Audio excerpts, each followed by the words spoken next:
Fess Parker, tell us about your background. Where were you raised, and where'd you come from? Well, I was born in Fort Worth, Texas.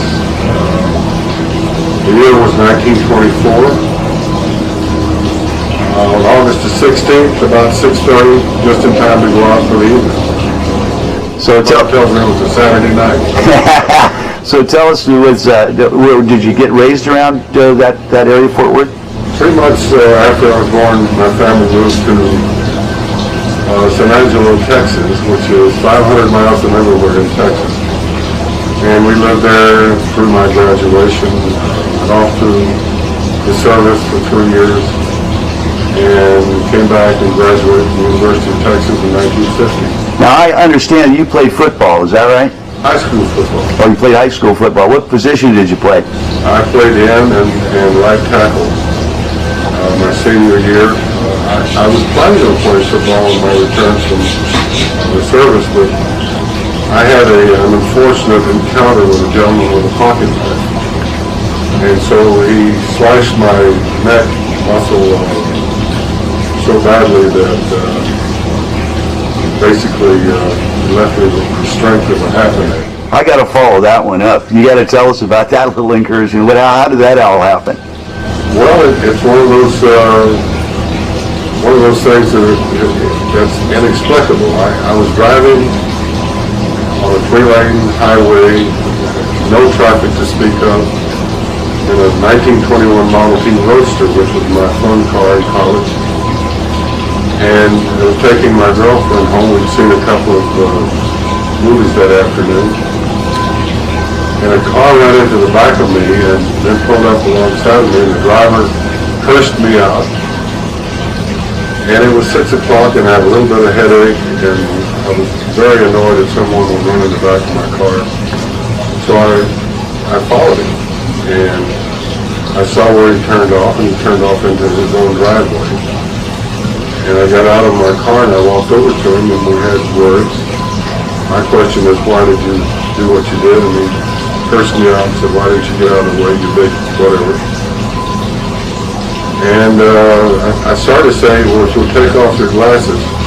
But he had already opened the pocket knife. It's open behind his leg. And he swung, and I didn't see the knife. And I stepped inside and hit him with a left. That brought the knife up, and it broke on my jawbone. But it severed 20-some odd veins, and my jugular vein was, the next fraction of an inch I would not be here. Amazing story. Amazing story. Listen, I want to get on to something that's really kind of fun. When did you decide to become an actor? Actually, in the Navy. I got to see them making movies courtesy of the Hollywood Canteen a couple of times. And I was sufficiently impressed that I thought, what a nice way to make a living. So you decided, and let's go back about this Navy career you had. There's some talk that you had actually volunteered prior to that to go in what services, and they turned you down? Well, I tried to get into the Army Air Corps, and I passed everything, but I was too tall. I was 6 feet 5 and still growing. And so the flag surgeon the first time said, I can pass you into the program, but you'll be taken out and you'll go into gunnery school or something. So when did you go in? When did you go? Eventually you went into the Navy, is that right? Well, I graduated from high school in 1942, and I went to Texas A&M, the military college. I wasn't a very good student. They invited me to leave. So my draft board said they had fulfilled their quota, so if I wanted to go to another quarter or semester of school, that I could. So I said, okay.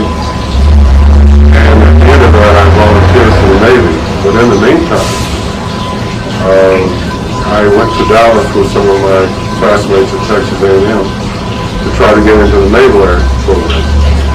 Once again, the height knocked me out. Incidentally, I just finished reading a book, an autobiography by Jim Arness, Gunsmoke. Right. He had exactly the same experience. He was 6'7", and they turned him away too. Well, let's go to this Navy story that's sort of almost as legendary as Davy Crockett is. That you were hitchhiking from somewhere in Southern California back up to your naval station up in I guess up in San Francisco way, and you got a ride with somebody called Walter Houston. Is that correct? Yes, Walter Houston actually, the geography is not quite right, but my friend and I hitchhiked up from down near San Diego, and we were on Coringa Boulevard at 10 o'clock at night, and Mr. Houston was my stop. We had a nice ride with him. So how much effect did that have on your career? Well, he told me a little bit about where he came from. He was a Canadian. He was a farm boy. He ran away from home. He got a job with a traveling group actor. And at first he just, did the scenery and the manual work. But as time went on, he got acquainted. They gave him a line, and then more and more parts. So did he have any effect on your career? Well, he did, because here I am talking to a legend that I was aware of even at my age. And it was just something that, everybody was a movie fan. How'd you get your first line? How'd you get your first gig in the movie business? I graduated from the University of Texas and came out at Adolph Monju, a famous actor, and introduced me to his agent, who was one of the top agents in the field. And nothing was happening. I was looked at MGM and Fox and Paramount.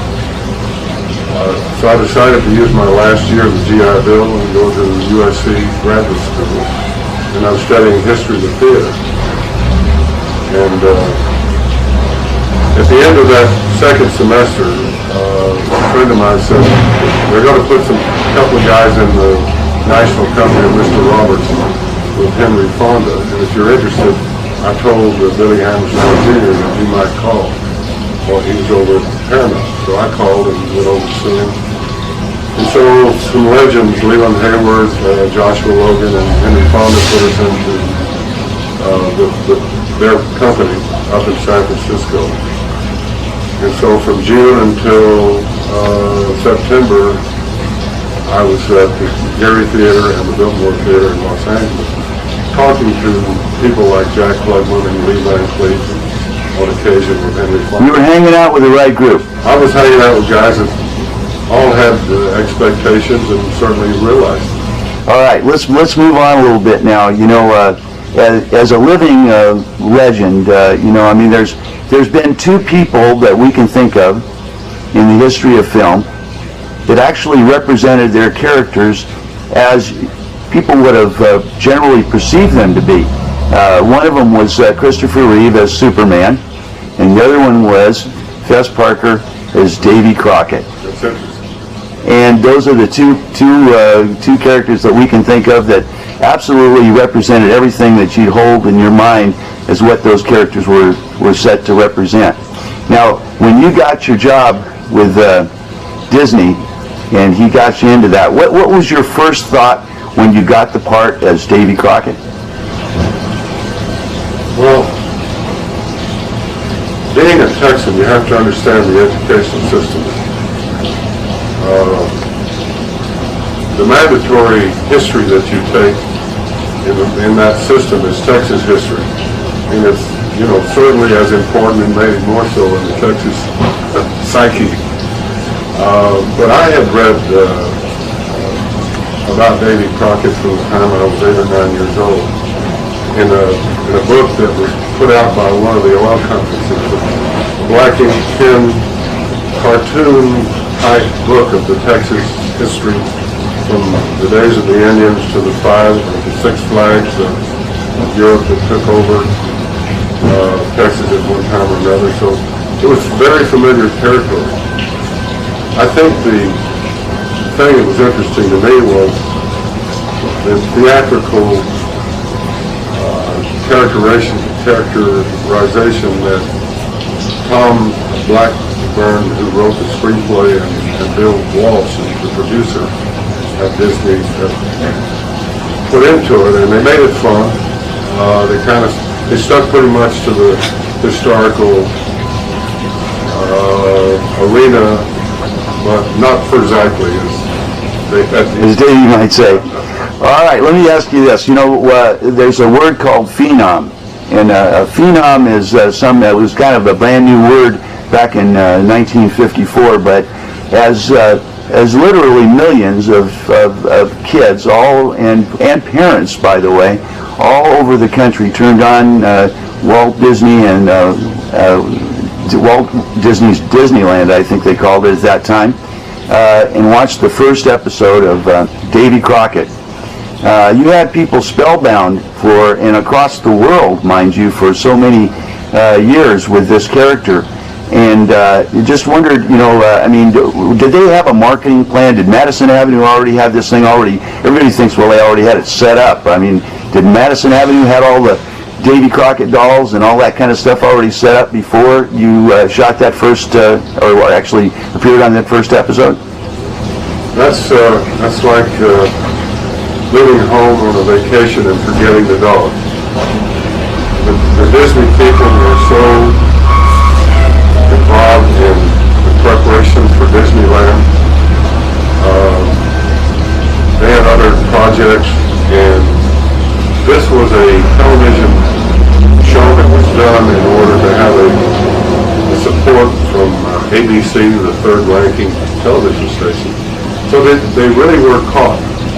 They had been marketing merchandise around the world for a number of years, but there was no preparation, and it got out of control. They couldn't keep it in the context of Disney. It became anybody's gold mine if they could get the product. One of the things about this particular thing was that there were every kind of product known to mankind that was Davy Crockett associated in so many countries. I can recall growing up seeing little African kids with coonskin caps, and also Japanese kids with coonskin caps, and European kids with coonskin caps, and I guess you got to travel to quite a few of those locations to actually meet with those Europeans. And how did they even see this show? How did they even know about it? Well, when I went to Europe in 1955, there were only three countries that I recall that had television. That was in England, in France, and Italy. The rest of the appearances that I made were in connection with theatrical release, and I appeared in the theaters with, between showings. And we had the usual personal appearance agenda, Lord High Mayors for lunch, and hospitals and department stores, and very full days. And it was interesting. I went to 42 cities in America. The British arm of the Disney organization looked at that schedule and said, "We can do better." They almost killed me. Oh God! Well, let me ask you this: did you think that when you did this, when you took this job as Davy Crockett for this character, that you were going to have to kiss so many babies as a